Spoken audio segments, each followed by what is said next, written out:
Welcome back to Zen Zestful. My name is Christina. And I'm Mandy. And we are back. We are back after... Don't even know where we went. Well, somebody decided to fall off a horse. So that perhaps is where you went. Straight into the ground. I did, yes. And I separated my shoulder, but I'm back. I'm fine. I'm good. I can... edit things now with your arm that is now functioning. Yes.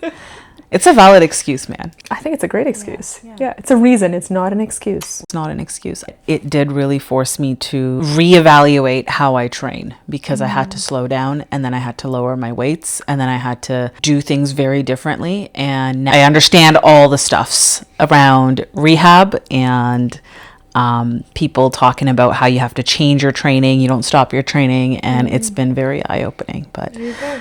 Yeah. Silver lining. I know. So I wanted to talk about fashion. Yes. And we'll figure out a way to tie this into wellness and spirituality, I'm sure. We always do. We always do. So it is currently May. It's May 2026. And happy May.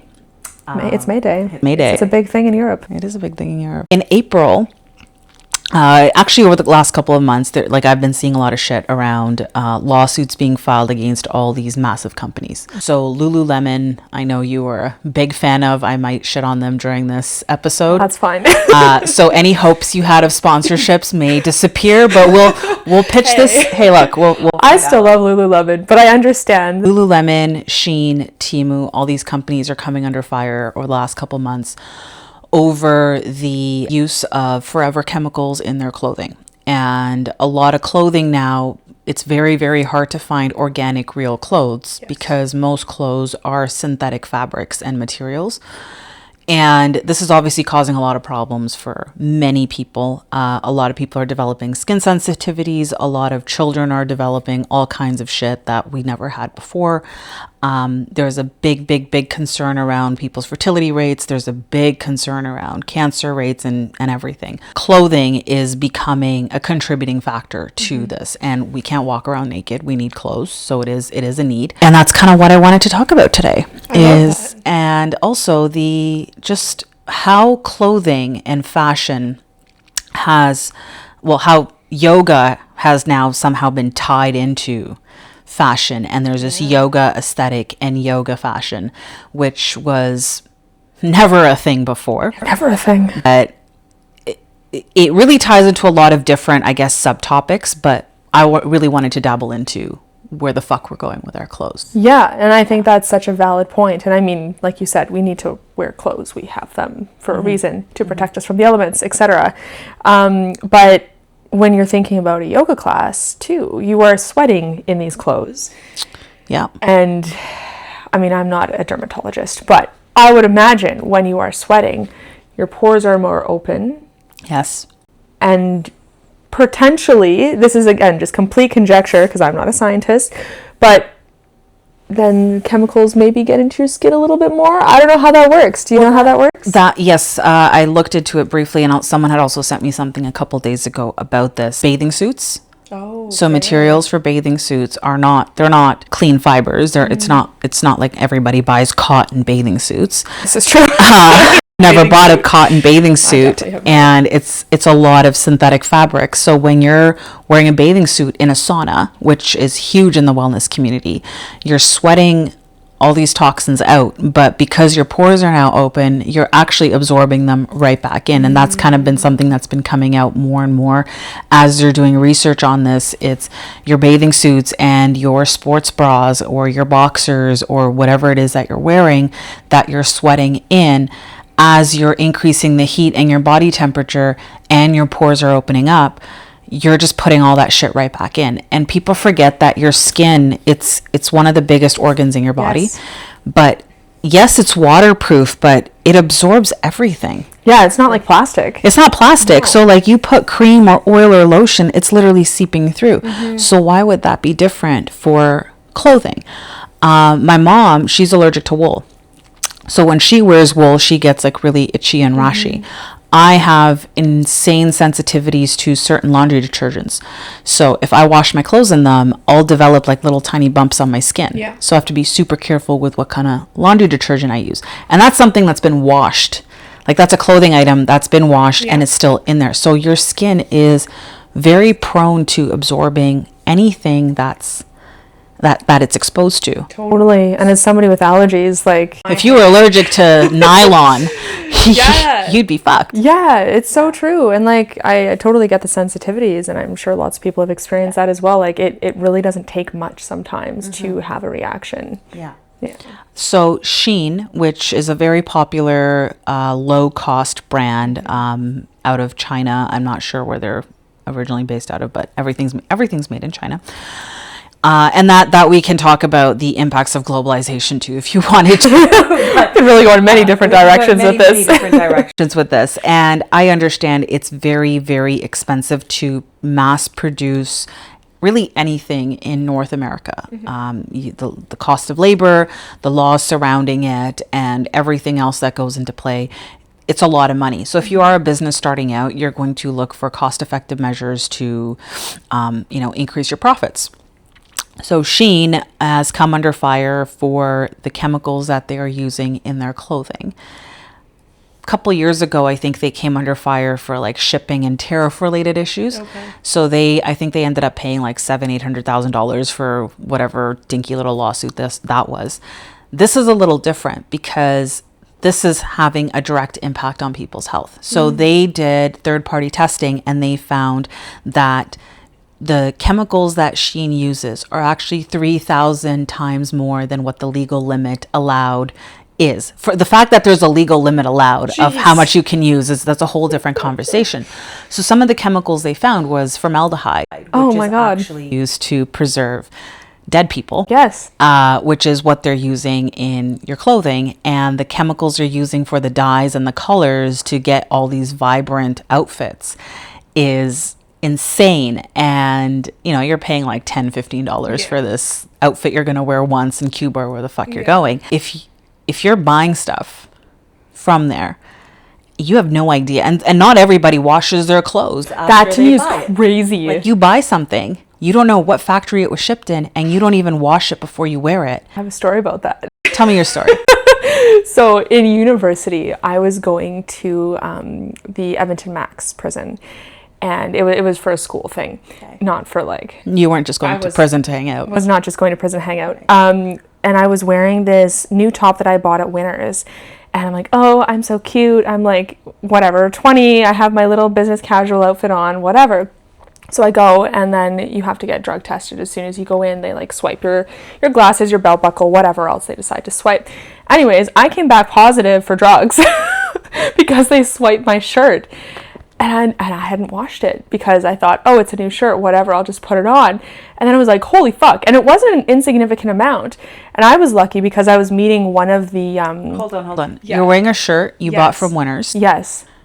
A new shirt. Yep, a new shirt. That has drugs on it? Yes. But it's from the store. Indeed. So somebody else wore it that had drugs on it?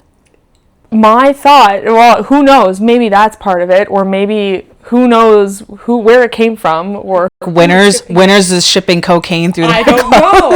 I don't know, but it came back real positive, and I felt very lucky that I was meeting like one of the wardens of the prison, who I'd already been in communication with, so there was like some degree of trust there, where she's like, oh, it's fine, it's whatever. Maybe their machine was broken. I don't know, man. Like, it's kind of fucked up. That's crazy. It was crazy. Yeah. So ever since then, that was over 10 years ago now. Ever since then, anytime I buy something, in the washer it goes. Like, even with my husband, I'm like, you must put that in the washer. Yeah. You don't know where these things have been. Or how they got shipped there.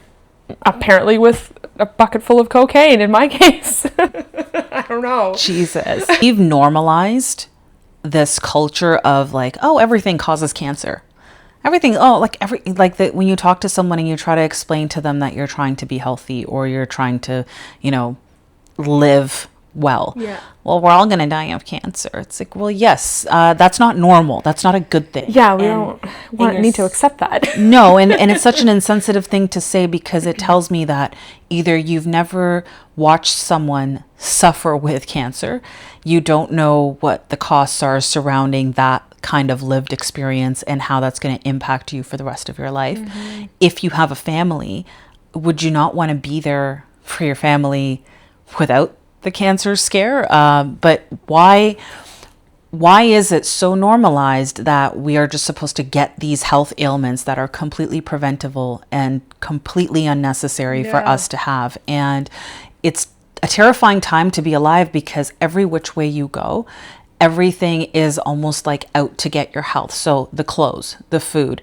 the hair products, the skin products, the cleaning products, the air you breathe, the water you drink, every which way you look, it's this thing's bad for you, this thing's bad for you, and this is why. And we've kind of normalized it. Yeah, and I think a couple of things in that regard. I think there can be so much fear mongering by companies who want you to buy their clean things. So that's a problem. There also just is the simple fact of the matter that if you are living in our society, you're going to come into contact with these things. So how do you mitigate them? You don't have to go crazy and be like, oh, I must live an ascetic lifestyle where I don't wash my clothes in the washing machine or whatever. Like, you can totally do that. But for those of us who, it's not realistic. Yeah, you work a job, you have kids, you do whatever with your life. Like, you're probably not homesteading. No, as much as I would love to homestead.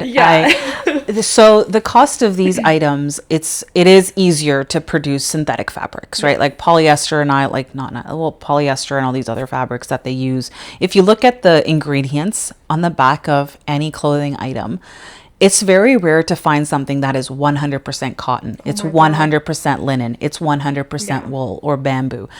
And a lot of these fabrics that are actually good for your body, there's a reason people used to wear them. They carry a certain type of, energetic frequency, or they hold various health benefits. Breathability. But it's very expensive to produce in the times we live in today. You first of all, you have to harvest these materials. They don't just come out of thin air, which a lot of people forget, that somebody needs to farm the cotton, someone needs to farm the linen and the bamboo and the hemp or whatever material it is that you're using. So cotton and linen, which is super good for your skin, and bamboo, it takes anywhere from like 100 to 180 days to harvest. Now, if you fuck up the processing time for the harvest and you start to use it earlier than you're supposed to, you'll mess up the quality of the fibers. And then now you can't really use that linen, or it's a lower quality linen. So high quality stuff takes more time to produce, and you need the people and the land and the soil to do all of this on the back end. And the water. My understanding too is that the water is a huge thing. Yeah. So, of course, it's easier to go into a factory in China and then just produce this by this millisecond and just dump a bunch of dye in it and then ship it off in an envelope via FedEx. But the consequences to this are so detrimental, because now you're finding, with these forever chemicals that don't leave your body, there's fertility issues. Even if you don't want to have kids, there's hormonal issues. There's inflammation. There's cancer. The kids are developing all these allergies and sensitivities from these chemicals. And when you have a company that's put it into their clothing at 3,000 times the legal limit, that's a cause for concern. Just a bit. So stepping away from Shein, another company, which I know you love, is Lululemon. Yes, I do love Lululemon. I'm sorry, I'm going to shit on them. I know you were. and I own, I think I own three Lululemon pants, and I do enjoy them, but I've discovered something through wearing those pants, and I started to observe something. Okay. And I don't know if you'll relate to this. We've never had this conversation before. I think I might know what you're going with this. I'll see. Okay. You go ahead. I'll let you know. So Lululemon initially it's a Canadian brand. And initially they loved it. Lululemon was great. And it's gone through a lot of transitions over the years. Yes. So 2013, they came under fire for their sheer pants. And then Buddy said, my clothes aren't made for fat people. People were like, WTF. And it's gone through a lot of branding changes over the years. How it got affiliated with yoga is a completely different conversation. But now it's come under fire. The Texas Attorney General, I think it is, his name is Pat. He filed a lawsuit against Lululemon in April for using forever chemicals in their products, in their clothing. and just the consequences that this is having on people's health, because it goes against what their branding is. And their branding talks about being clean and pro-human and pro-XYZ, but your clothing and what you're selling completely contradicts that. And it's used by many people in the wellness community and the fitness community. And going back to what you were saying, when your body heats up, you're literally absorbing this. So yoga students are wearing this in hot yoga classes. So the impact that this is having is probably not good. Yeah. What I was going to talk about was tight fitted clothing like Lululemon pants. So there's actually research to support that it actually causes bloating and gut issues, because what you're doing, and it's not just Lululemon, but any of these tights, what they do is they restrict the abdomen and the muscles, and you're compressing against them.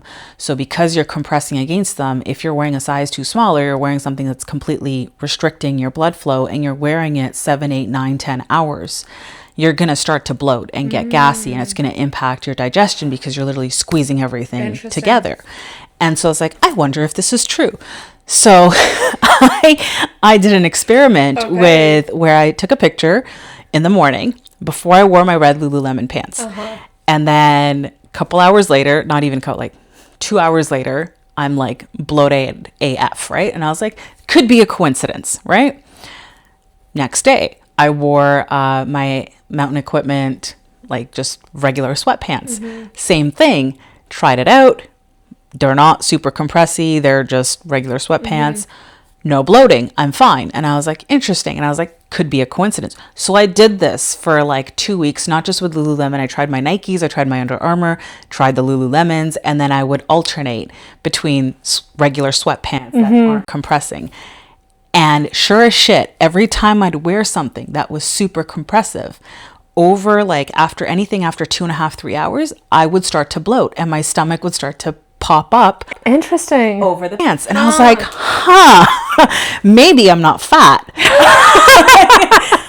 I'm just wearing the wrong fucking pants. That's interesting. But that, in addition to the fabrics that are being used by all these athletic wear companies, not just Lululemon, I mean, Nike, Under Armour, all these guys, it's just where we are in the world. You're not making 100% cotton, 100% linen products for athletes, because that's just not what they wear when they work out. Yeah. That being said, it's one thing to wear it when you're working out.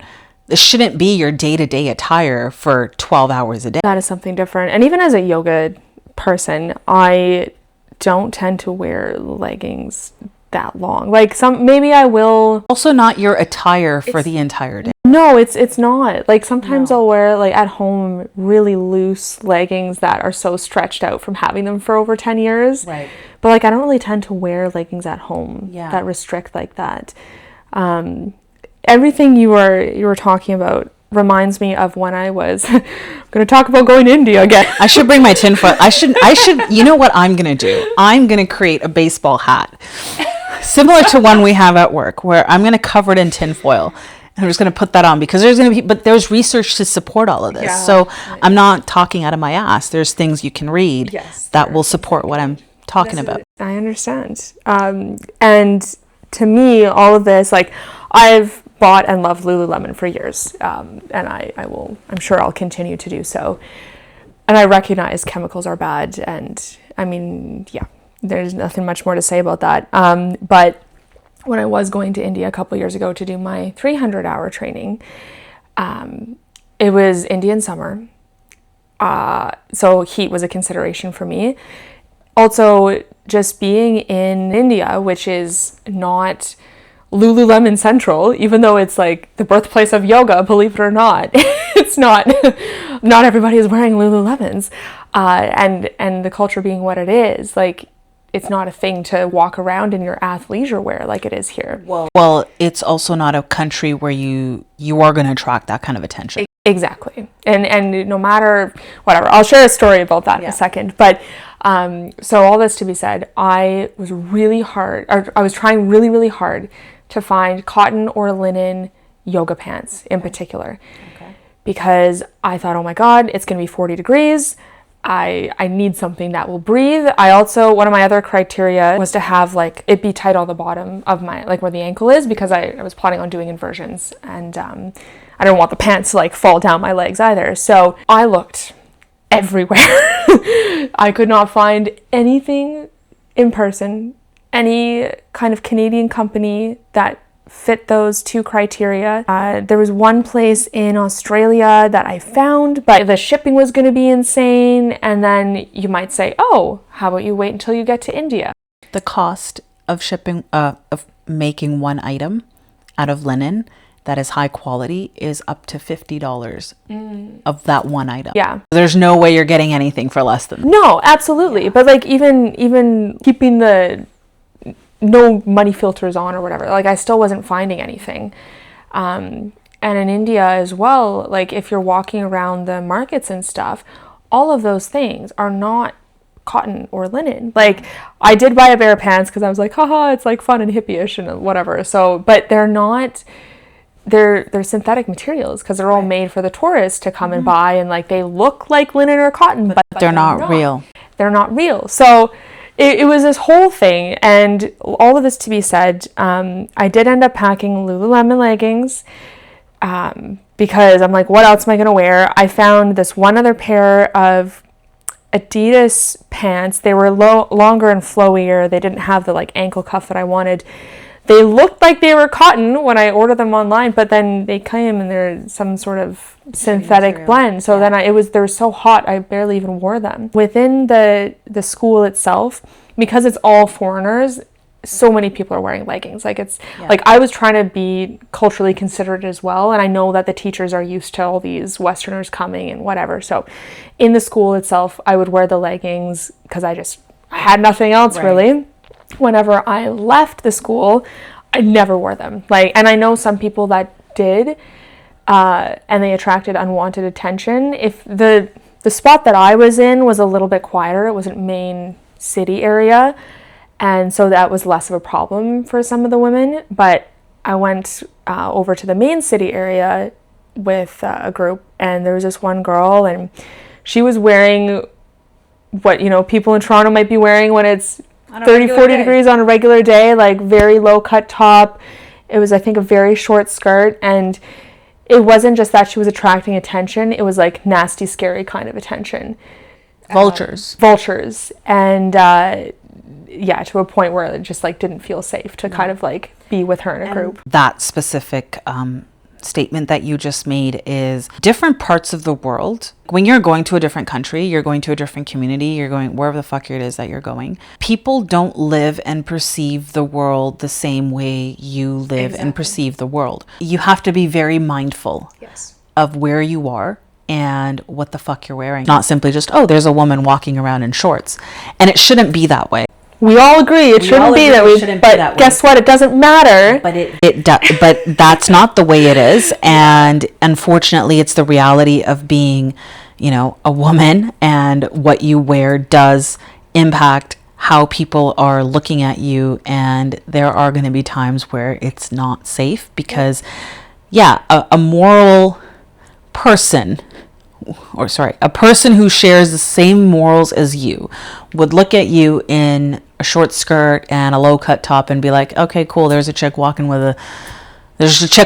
Yeah. They wouldn't even think about what you're wearing. Yeah. It's not always the case. And it was just like something that I went there knowing and being so willing to like observe that. Which was hard when I couldn't find proper pants to practice in, but whatever. But anytime I left, like I was so mindful of that. And when I traveled around after, it was 40 degrees, but I was wearing like longer cut, looser clothes. Yeah. I always wore pants. Yeah. And it's just, that's what it is. And then the last little thing I'll say too, because then you might be thinking, oh, what do people in India wear for their yoga practices? Just whatever. They wear whatever. It's like, it's t-shirts and it's track pants. But when did yoga get so yoga is not, unless you're doing yoga in a hot room, yoga, it can be very high intensity. Yes, I agree, depending on the style of yoga that you're doing. But when did the tights and the bralettes get affiliated with yoga? And the fact that this is where we are now in society, even when you go to the gym, it's sometimes I'm working out and I'm like, holy fuck, I can see the shape of your vulva. But actually, though. But I can, because you're doing a bent over like arm row on the bench in front of me. And I don't want to look. I don't want to look. But you're in front of me. And if I look this way and I'm looking at this guy and I don't want to look at him either. And I'm just going to stare at the floor. And all the power to you. Wear whatever the fuck you want, man. I don't care. But we've normalized this. And again, it's not about the fact that I can see it. It's made out of pure chemical shit that is just now clung to your skin and that region of your body, which is super sensitive to begin with. But when did we start to sexualize the clothing that we're wearing to be what it is and marry it with a practice that is actually about spirituality, wellness, and detachment, and detaching from all this sort of material world stuff that we're not supposed to be tied into? Because what you are attracting attention. And look, I'm not sitting here as some noble fucking preacher. Like, I wear this shit too. So I'm more mindful of it I would say over the last several months. But if the purpose of yoga is to detach, and the purpose of yoga is to detach from all these worldly things, that attention and that, need to wear something that accentuates you in that aspect is not affiliated to yoga. When did we tie into that? But not just that now. Now let's take it up a level. You're so attached to wearing that you don't even care that the materials are fucking killing you. And it's not saying you, I'm like us collectively as a society, because there is no amount of forever chemical that is safe. No amount of lead. Forever. It's forever. And they've deemed like there's very little places in the world that are left where somebody is not impacted by this in their bloodstream, which is terrifying to think about, because we are shaping our genes as we go within 2 generations, 3 generations. Lululemon makes about $1.9 billion in quarterly online sales. Pretty solid number. What prevents a company that makes upwards to $2 billion every quarter, as per what I found here in 2026, what prevents you from doing a better job and producing items that, because I'm already paying $100 for a pair of Lululemons. So why am I paying $100 for plastic? You're not even using real fabrics. So why would you not use something that's better for humanity? And at what point do we all collectively sit down and say, which we never will, obviously, but at what point does it stop being profit over human health and it's all about future of our fucking society? And our health and well-being. I think our society is just so capitalistic that I don't know how a conversation like that would even look. But I'm pro-capitalism. There's a difference between ethical capitalism and being conscious about what you're creating and how you're creating it and why you're creating it, versus all I care about are my profits and I don't give a shit about what this is costing anybody. And if it costs humanity its health, fuck it, so be it. That's pretty dark in my opinion. Oh, I agree. But I think that's where so many companies are like that, because you look at companies or you look at when there's any kind of green initiative and the government or the companies or whoever is putting it back on the consumer. So, for example, there's a whole thing for a while about, bring your own coffee cup to the coffee shop and then we'll knock, 50 cents off of your coffee because you're doing a green thing. That's the companies putting it on the consumer. Well, okay, me as a consumer, I don't have nearly as much money as you as a company. Why can't you as a company do something that will have much greater impact than me as a single consumer can do by bringing my own coffee cup? You know what I mean? I feel like a lot of times, we can recycle or we can do all of these things. And I'm not saying don't do that. I think it's important that we do that and we show that we are caring for ourselves and our environment. But all of these companies that make so much money, they have the ability to change things, and they don't. Just said something there, and I don't think you intended to say it the way you said it. Okay. You said we should show that. We should recycle, and we should show that we care. And I think that's what these companies are doing. It's a show to show. Oh, absolutely. We're showing and virtue signaling and greenwashing everything to show that we care. But when you take a deeper look at what's underneath all this greenwashing, you go like, you're no different than the other guy. The other guy's just being transparent about what he's doing. You've just thrown a logo and said, yeah, I'm GMO free and I'm XYZ. But really, when you look at the ingredients in anything, whether it's food, whether it's clothing, you're going, hold on a second, I shouldn't be wearing this. But the fact is, we have no choice now, because anytime you look at, like, if you go to look at baby clothes, that's who this affects the most, is the fucking babies, right? Because they have no say, and their parents have to dress them. So you go to Oshkosh, you go to like Toys R Us, you go to anywhere, like my friends are having babies, so you have to buy them onesies and whatever, right? You have to clothe the babies. You have to clothe the babies. So we'll be looking at like what's in this, and every onesie, like my best friend she had a daughter, and this pudgy little thing, I'm like, buy her a bunch of onesies. And I'm looking and I'm like, everything is garbage, because nothing is 100% cotton. Everything is X amount of polyester, X amount of nylon. Why the fuck are we putting nylon on a baby? Like, it's a onesie, right? Like, it's going to wear it for like 3 weeks, and then it's going to outgrow it, and then it's going to wear another one. And the fact that as a society, like, it's one thing to say it's a company, it's a corporation. The company and corporation is run by people. And going back to yoga, you need, like, it's hard to hold a multi-billion-dollar industry accountable to anything, because you've taken something that is sacred, you've capitalized it. Everybody's got their hand in it now. The yoga mat makers, the yoga type makers, the band makers, the block makers. The blocks are made out of foam. If I want better cork blocks, I gotta donate my kidney for those. And I want a better mat that I'm gonna sweat on, pay more for that.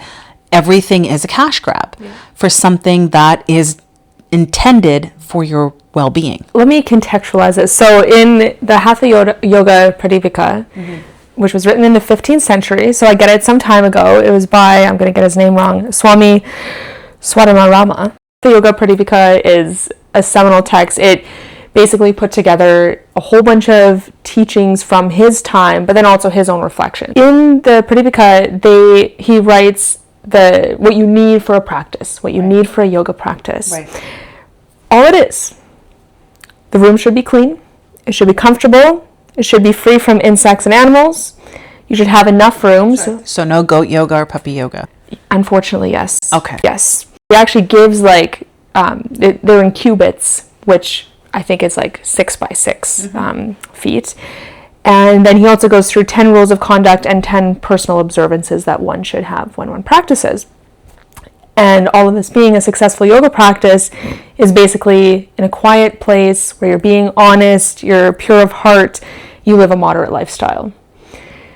At no point, and I know Lululemon didn't exist at that point, but at no point was it even a consideration for him to have to say, you should wear clothes that perhaps are comfortable, are good for your health, anything like that. But back in those days, people just did that. They just did that, exactly, right? To what you were saying earlier about attachment, like the whole point of setting up your practice to be in a quiet, clean place, all of that is to detach, because you're trying to go inwards. The whole point of a yoga practice is to draw inwards.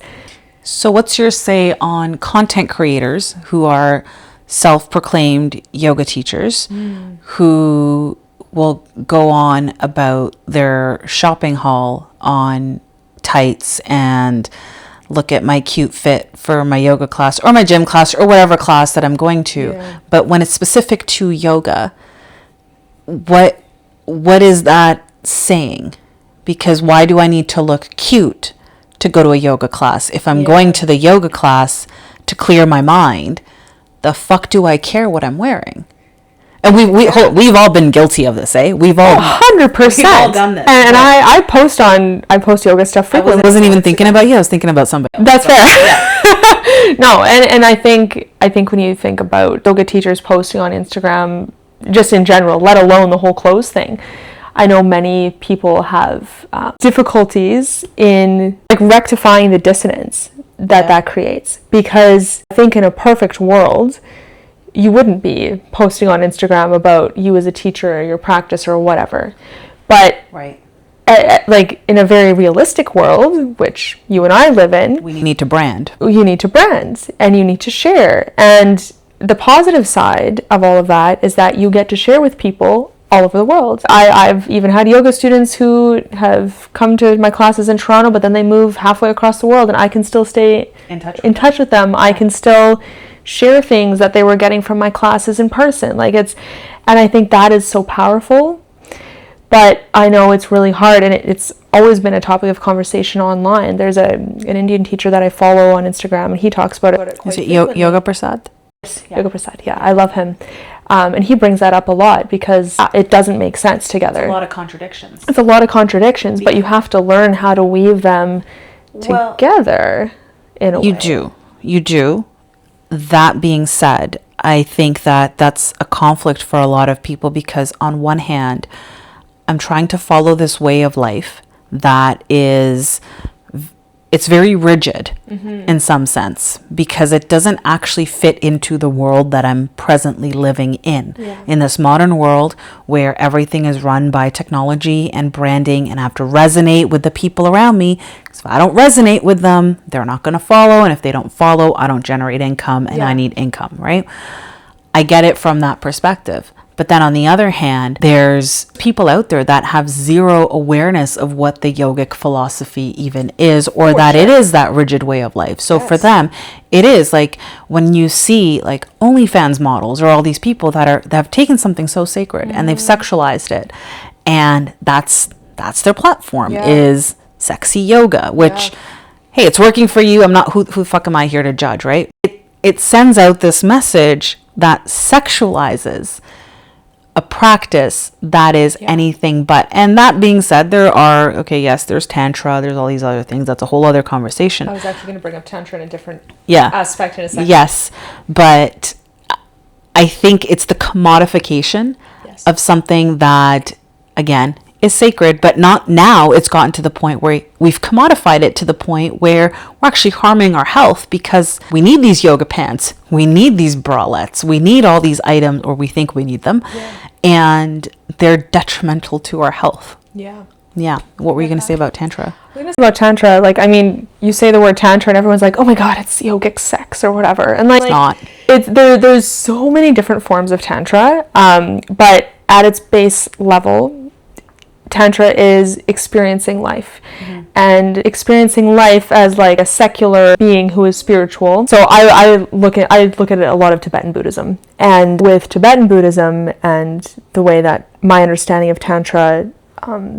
is woven into that part of the world is that if you are practicing Tantra or following a tantric lifestyle where you're not ascetic, you're not living in your 6x6 foot yogic room doing your thing or whatever, you're not a swami, you're not a sadhu or whatever, you are living in like a day-to-day life with the rest of most of society. If you are still choosing to follow a yogic path or a spiritual path, you have the ability to grow in leaps and bounds.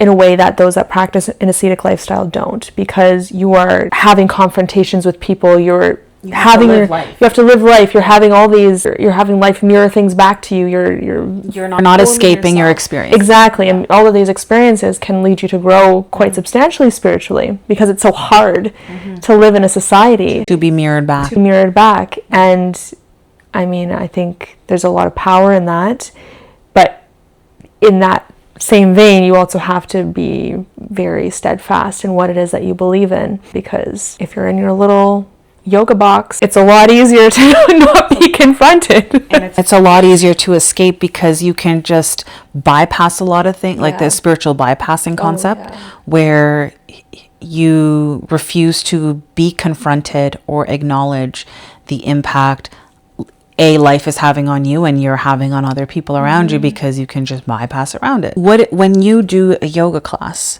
let's take yoga out of this, right, for a second. Wellness, fitness, movement, whatever it is that you're doing, what is it that you're looking for? That's a big question. Yes.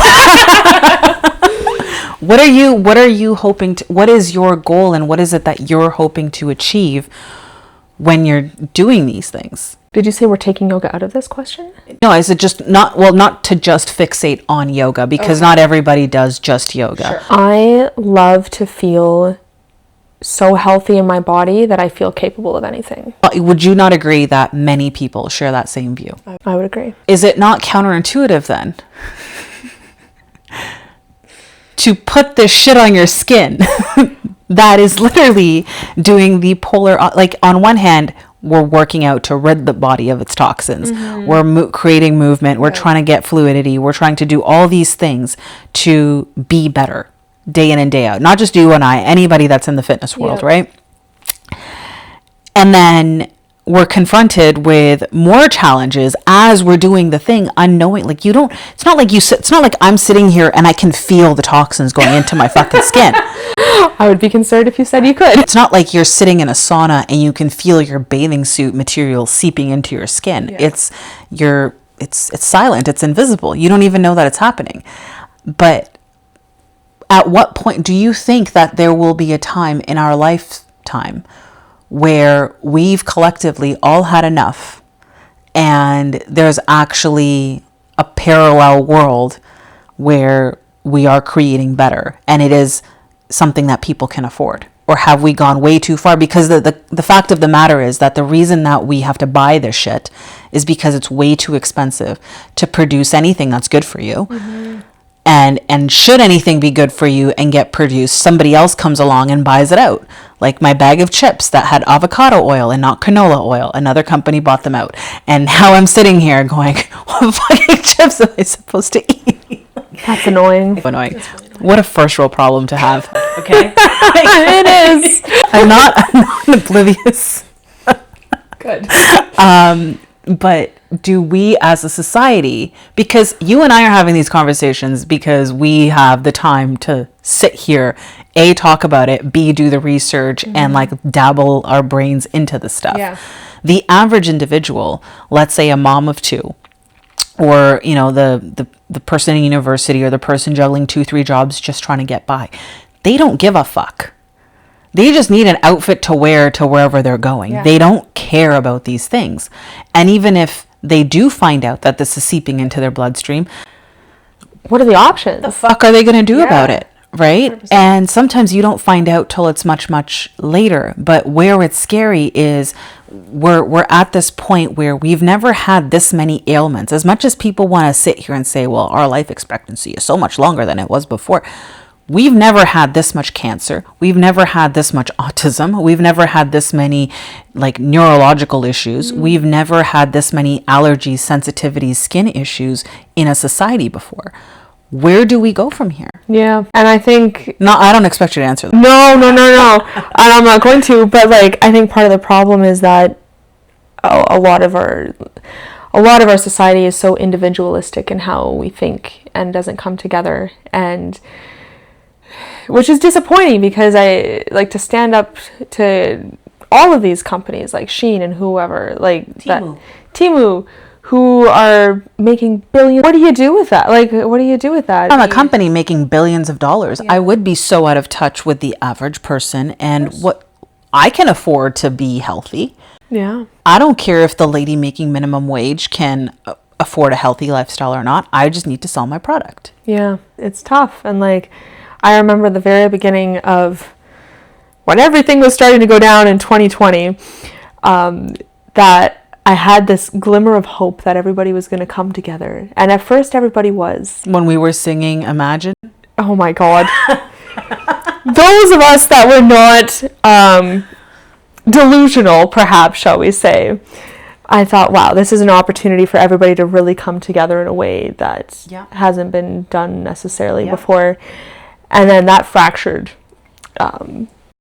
very quickly, and that was disappointing for me personally, and for probably others. But it's like, what has to happen in order for everybody to get together? Because you're right, we are so individualistic, and even within our own lives, we're so individualistic with our own families, because it's like we don't have a village anymore. So we don't rely on each other. We don't have this sense of obligation or responsibility to one another. So when something like this comes out where, hey, the clothes are bad for you, the water is bad for you, the sky, like whatever it is XYZ is bad for you, we're not thinking about it as how it's bad for all of us. Yeah. And even if we do, there's like this feeling of helplessness, because like, well, okay, yeah, it is, but now what? Yeah, exactly. Like, you and I can have this conversation here, people can listen to it, but in the grand scale of things, it's unfortunate to sit there and say, well, how do you fix this? Yeah. How do you get a company, like, you can slap $1 billion lawsuit on a company. What's $1 billion lawsuit to a company that's making $2 billion quarterly? Yeah. Great question. So I'd like to see, you were talking about being idealistic. I would like to see a world where we give more of a fuck about what we're putting in our bodies and what we're producing and how it's actually impacting humanity, because we're not doing anybody a favor. Not just like the dyes that go into these clothes, they drain into your water after. Yeah, like, all the microplastics, like everything. You know what I mean? So it's like, what in the big picture here? What are we doing to our own species? Yeah, and the planet around us? Yeah. With everything else being so expensive, just like to live. Like, I was talking to somebody the other day who was talking about how expensive groceries are and making decisions based off of that. And so many people are in that boat. Like, you're not going to give a fuck. Like you said, you're not going to give a fuck about if you're wearing linen pants or whatever. Like, that's not your priority. So yeah, what has to happen for us all to give a fuck? Basic needs have to be met. Yeah. Which is kind of tough right now when everything is kind of up in the air. Yeah. And then everybody has to come together, which is also really hard for a very individualistic society. Yeah. Wow. Well, if you resonated with this, please like, share, and subscribe, but also drop a comment so we can hear about your thoughts on all of this. If you have a solution or what your lived experience might be surrounding all of this chaos in clothing and fashion and Shein and Temu and unfortunately Lululemon, who will not sponsor us after this. I love Lululemon, just saying. I have hope. I have faith that another company will find you. A more ethical company will find you that resonates with you. Very good. Yes. Thank you for being here. See you next time. Bye. Bye.